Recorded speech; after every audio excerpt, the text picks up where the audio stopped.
Bonjour, bienvenue à Arcade-moi ça, vlog numéro 14 sur la Gilligan Island. M'avez-vous vu ce beau décor enchanteur québécois de peau de lapin qui nous tombe dessus? C'est rare que la neige est aussi belle et chatoyante, c'est pour ça que je voulais en faire la vedette du début de la capsule. Mais sans plus tarder, on est 8h et quelques du matin et on s'en va mettre la Gilligan en opération. Après 14 vlogs, ça c'est le temps, hein? Alors, dans l'atelier maintenant, avec la machine prête à recevoir quelques petites interventions avant de dire qu'on se met vraiment en mode connexion branchement. Il y a entre autres le fameux, je tiens à rappeler, l'absurdité d'avoir installé un compteur de game sur cette machine-là. Ça devait être vraiment un opérateur old school qui ne voulait pas aller dans les menus pour savoir combien il avait fait d'argent avec sa machine à l'époque. Alors ça n'a pas d'affaire là. Alors on va tout enlever et remettre ça comme c'était à l'origine. Et puis après ça, on va vraiment s'attaquer à tout ce qui traîne dans le fond ici. C'est fait pour le ménage des câbles ici. Alors, il y avait un câble, si je ne me trompe pas, c'était le gris-jaune qui était une alimentation à 12 volts. Donc, c'était hacké là-dessus. Et puis, c'était hacké sur les câbles orange et noir ici, pour être capable de prendre le input de quand le circuit closait, comme quoi il y a une game qui partait, ça activait le compteur. Alors maintenant, ben, c'est beaucoup plus propre. OK, alors là, on est rendu à la belle gymnastique. C'est le temps de se réchauffer, de faire bien des exercices, parce que on a une grosse couette de fil ici qu'il faut prendre, qu'il faut passer par en arrière. On va redresser le playfield et on va commencer à faire les connexions.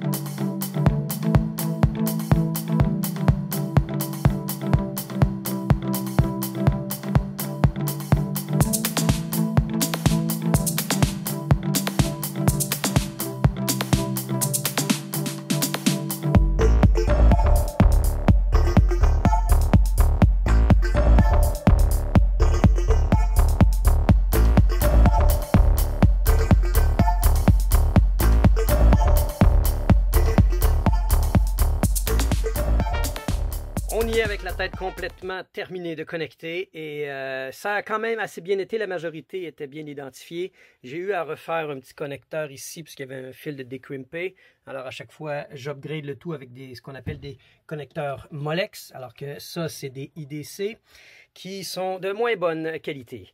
Alors maintenant que tout est connecté, que j'ai triplement vérifié, j'ai même connecté le haut-parleur et tout. La chose que je vais faire en ce moment, c'est je vais aller prendre une marche. Ouais, je vais aller prendre une marche, ça va me faire du bien, il fait beau, profiter des pots de lapin dehors. Puis je vais revenir avec une tête bien oxygénée, une Xème vérification avant de mettre le jus dedans.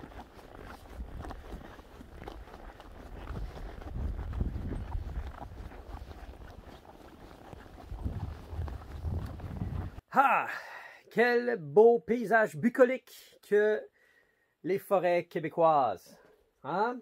Marcher comme ça, ça fait du bien. Alors, c'est la tête rafraîchie. Et mon Xème vérification des connecteurs est faite. Et la machine est pluguée. Et on va mettre les billes. On va mettre les billes. Hey, j'ai même pas vissé les flippers. Je devrais visser les flippers, hein? À un moment donné, il faut arrêter de... Comment qu'on fait pour ajuster des flippers sur un playfield? OK, on va montrer ça. Ah, c'est vrai, mon coffre est... Non, mes cure-dents sont là. OK. Mais mon coffre est dans ma voiture.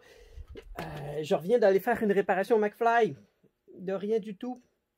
Alors, oui, ça fait du bien avec masque de distanciation, évidemment, mais ça me fait du bien de m'arrêter au McFly l'espace d'un moment. Alors, non seulement j'ai une marche, un petit imbibage du McFly, et là, je suis allé chercher des cure-dents. C'est très important d'avoir des cure-dents pour ajuster les flippers. Ouais, pour être capable de positionner. Vous vous demandez sûrement, mais à quoi ça sert les petits trous en bas des flippers? C'est pour savoir où ajuster votre flipper. Alors, il y a toujours un petit trou ici. Vous mettez un petit cure-dent à l'intérieur. et ça vous dit où mettre votre flipper. Alors, il y a deux écoles de pensée. Il y en a qui disent que c'est avec, il y en a qui disent que c'est sans l'élastique. Moi, je le fais avec parce que je fais avec. En fait, un bon petit repère. Là, c'est vrai, j'ai mis les billes. Je les ai pas... Attends, je suis capable d'aller en rechercher une autre. Vraiment, là, ce qui fait foi de tout, là, c'est le passage de la bille, là. Est-ce que la bille rebondit sur le hotline? Parce que très souvent, ici, ça vient complètement martelé et ça vient tellement enfoncé que la bille fait un petit creuset de rien et rebondit sur le flipper. OK? Good, enfin! Bon, les flippers sont installés. C'était pas mal le temps que je m'en occupe, hein? Tout ça pour dire qu'on est rendu à mettre le jus là-dedans. À un moment donné, you gotta put your hand where your money is. Oh yeah! Ah, que j'aime ça, ce son-là, moi. What you telling me? En test. Oh, on a un problème avec notre afficheur ici, flipper, ok. On a sûrement un problème de ribbon cable.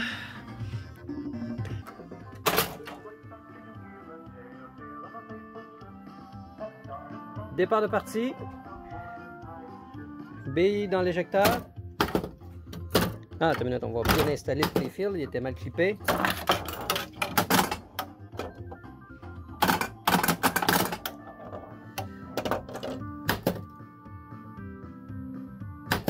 Ah. Ok, je pense que j'ai mal connecté l'éjecteur. J'ai connecté cet éjecteur-là. Alors, je crois que j'ai connecté cet éjecteur-là au lieu de... J'ai inversé un petit connecteur. Ouais.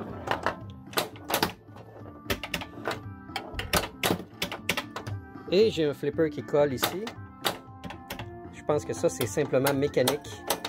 Alors, le rebuild de flipper, il vient à coller... parce qu'aussitôt qu'on lui donne la moindre tapote, il redescend. Donc, un petit problème de coil stop à régler ici. Qu'est-ce que ça dit de ce côté-là? Ah, non.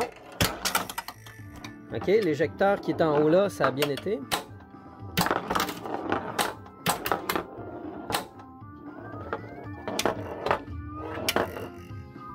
On a réussi une première target ici, qui est celle-là. On a fait la banane, qui est ici. Si on fait, par exemple, les œufs. On a une lumière à aller arranger dans le porte-bumper en haut à gauche.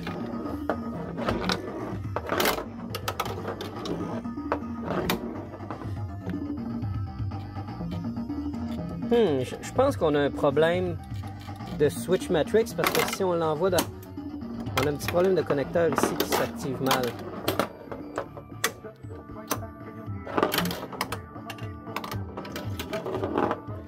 J'ai l'impression que la rampe ici pourrait monter une petite affaire plus haut aussi. Ouais, elle n'est pas assez haute. Bon, descendons. On fait des petites choses à régler. Ça, c'est parfait. Ça, c'est une bonne nouvelle. Ah, tiens, mon Dieu, la musique est arrêtée. Oh, aïe, aïe.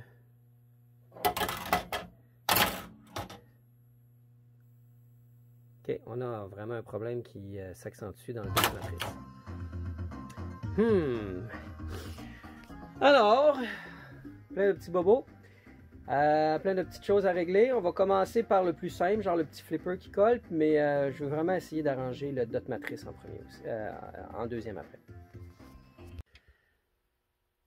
OK, pour le flipper, ça peut arriver parfois que la braquette, soit du devant ou du derrière, est un petit peu mal enlignée, ce qui fait que le solénoïde n'est pas parfaitement parallèle au shaft et ça y donne juste le micro-millimètre de distorsion qui fait qu'avec l'impulsion, il va rester coincé une petite affaire.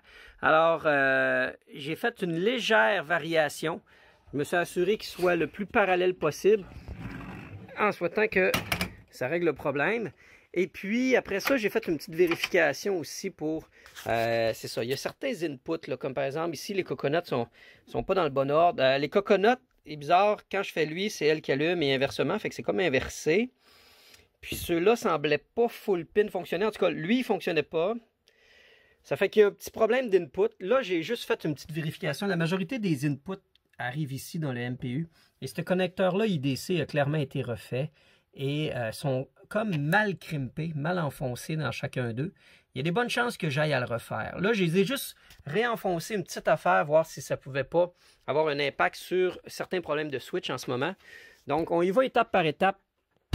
Je touche pas à trop de choses en même temps, disons. Ça fait que quand on essaie de faire la résolution de problèmes, c'est pas le temps de toucher à tout, puis de... Ouais, on va passer à mettre les billes, là.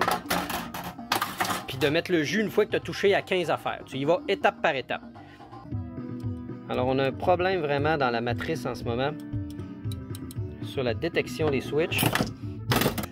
On a du pain sur la planche et il va falloir vraiment que je m'arrange pour que lui, il lève plus. J'ai un petit signe de positivisme parce que là, tantôt, je trouvais que le son était comme semi-foqué. On dirait que les inputs-outputs n'étaient pas toujours bons, qu'ils ne enregistraient pas les switches. Mais en gros, c'est quand je suis venu à démonter l'ancien MPU, j'ai remarqué que le ribbon cable qui est ici, la clip qui le retient était comme complètement déclippée. Alors, je l'ai bien repiné, je l'ai bien rentré et ça a beaucoup plus... en fait, ça semble avoir réglé une couple de problèmes en ce moment. Alors, c'est pas impossible que ce soit uniquement un problème de connecteur parce que tantôt, j'avais pas cette bonne toute-là. Là. Ça sonnait pas bien de même tantôt à tout.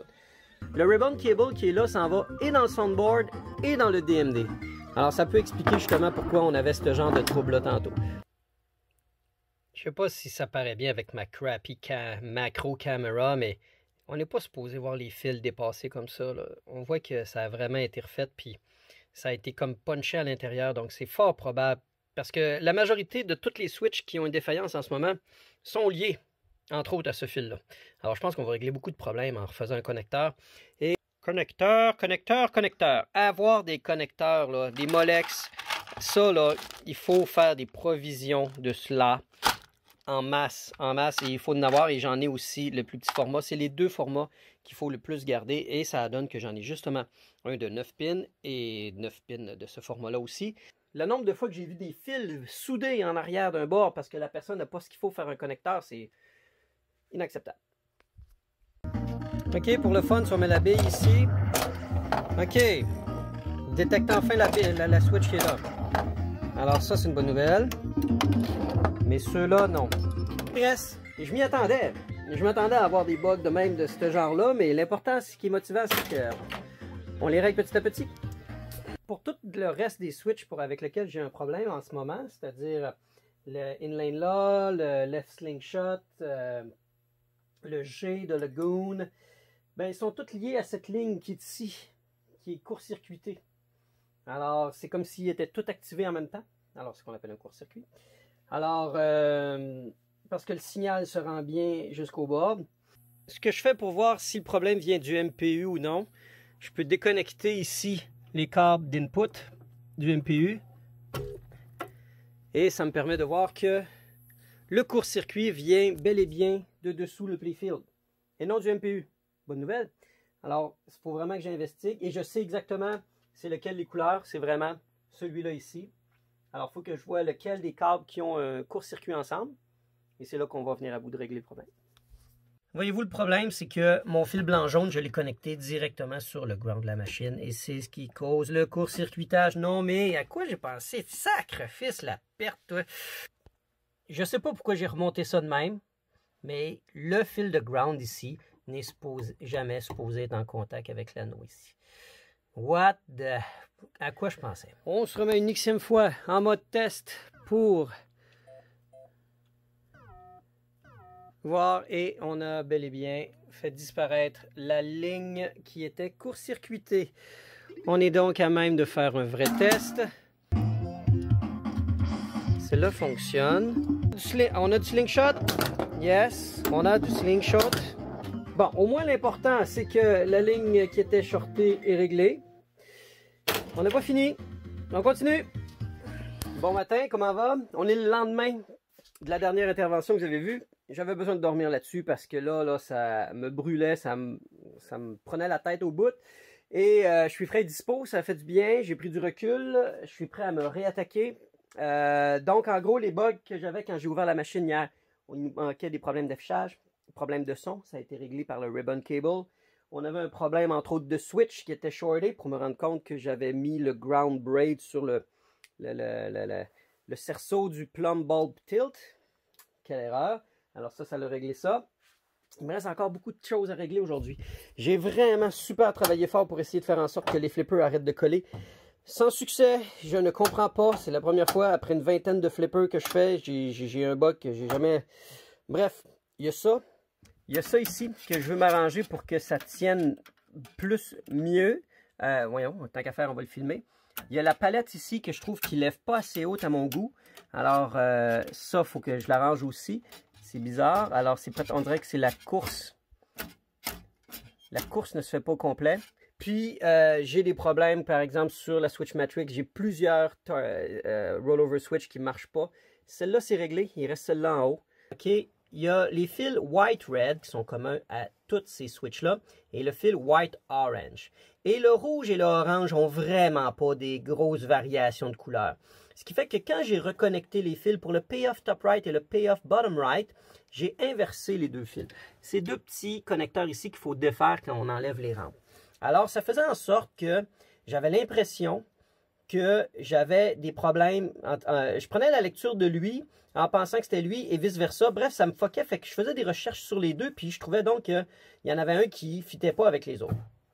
Là, en ayant éliminé ça, cette cause de problème-là que je me suis auto-causé, j'ai pu établir que c'est vraiment toutes les switches sur la ligne orange. Là, il faut savoir une chose, par exemple. Les switches qui sont ici sont sur un autre connecteur, parce que ceux-là, ils font partie du cabinet. Alors, les switches qui sont vraiment... et eux autres fonctionnent. OK? Alors, en fait, le ticket opto, je ne le sais pas. Il est juste... le ticket opto ne fonctionne pas. Non, ça, c'est pour l'interlock switch. Tant qu'à se mêler. Mais le start button marche. Fait que là, je me disais, c'est sûrement pas toute la ligne, vu que le start button marche. Mais, en isolant le connecteur qui est juste ici, dans la tête...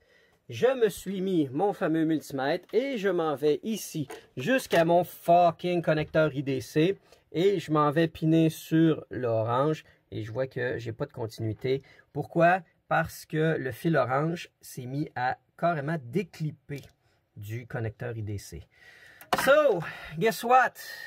Soit je réessaye de repiner le fil orange dessus, je pourrais commencer par ça. Et si ça fonctionne bien, là, je referai le connecteur au complet. Mais en fait, je ne sais pas s'il me reste assez de crimp. Je pense que j'ai plus assez de crimp pour en refaire un. Eh oui, des fois, à force d'en faire, hein, mes stocks s'épuisent. Alors, je vais commencer par remettre le fil orange comme il faut, en souhaitant que tout aille bien. Ça fait du bien. La preuve qu'il fallait vraiment que je dorme, là. Parce que là, voyez-vous, on commence à régler des problèmes. Sauf que, par exemple, les turtle shells, OK? Ça marche pas ici. Turtle, yeah! Après ça, le O ici marchait pas. And we got the O! La fameuse switch pour l'éjecteur ici qui ne fonctionnait pas. And here we are. Elle rééjecte. Mais sinon, j'ai enfin réglé le problème de toutes les switches. OK, après ça, le problème du flap ici qui monte pas assez bien. Premièrement, il me manque un E-clip là. Alors, le truc que tu as démonté quand je l'ai eu, là, il faudrait vraiment que je trouve une manière de me remettre un e-clip pour qu'il tienne bien. Et aussi, le shaft fait pas une course complète jusqu'au fond du coil, ce qui fait que c'est pour ça qu'il lève pas au complet. Alors, il faut que je comprenne pourquoi le mec, si je le fais à la main, je suis capable d'aller l'atteindre, donc ça doit être un micro-désalignement de rien qui l'empêche. Bon, tout ce qui est switch, c'est réglé, OK? Tout est réglé, l'affichage. Tout ce qui me restait à régler, c'est les flippers qui collaient. Là, à distance, merci Marc pour le support, parce que là, à un moment donné, là, ça jammait tellement dans le coude là, que j'étais vraiment très embêté. Puis, il a fait une petite recherche, puis il s'est rendu compte, entre autres, qu'il y a du monde sur Pin5 qui chialait que les nouveaux kits de flipper HAP se magnétisent avec le temps et qui créent justement le problème que je suis en train de vivre. Et c'est pourquoi je pensais à un moment donné que c'était le coil stop. J'avais changé le coil stop et ça s'est mis à le refaire. Bon, ben, écoute, c'est pas le coil stop, c'est peut-être les connecteurs. Des heures. Je viens de passer vraiment beaucoup trop d'heures. Je changeais le coil stop, ça faisait quelques fois, puis après ça, ça se remettait à recoller. Là, j'ai changé le plunger dans lui. Après ça, j'ai changé le coil stop, puis ça l'a réglé. Mais ça fait encore un micro accro, mais je pense que c'est dû au plunger que je viens de mettre, qui est une petite affaire trop usée. Sinon, là, ça va être vraiment ça, parce que là, j'étais à 99,9% là, dans l'intégralité de la game. Et c'est vraiment une game cool. Je suis vraiment content d'y jouer. La dernière fois que j'y avais joué, ça doit être remonté peut-être en 2013 ou 2014 au Pinball Wizard Arcade, là. Quelque chose comme ça. Puis, j'avais un bon souvenir, mais pas aussi bon que ça. Disons que j'ai joué à beaucoup d'autres games depuis, puis je suis comme faire, oh, ok. Alors, c'est la fin du vlog numéro 15. Le vlog numéro 16, gameplay, instructions, how to do it, et simplement pur bonheur. Merci d'être à l'écoute, portez-vous bien, et on se dit, normalement, à demain.